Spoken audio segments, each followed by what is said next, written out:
Since the starting production is S produces X, B, A, X, and we have to derive the left-hand derivation first, we will start substituting the X on the left-hand side, that is S produces XA.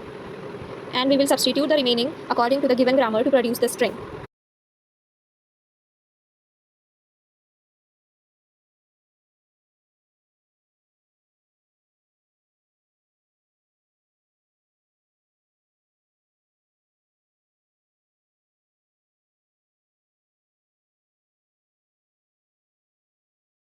Now to draw the tree, we will consider S as the root node because it is the starting production's left-hand side.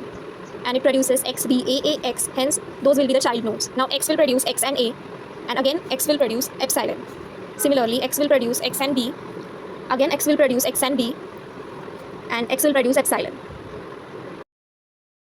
For rightmost derivation, the starting production will be S produces X, B, A, X, but this time we will start with substituting the X on the right-hand side because it is the rightmost derivation.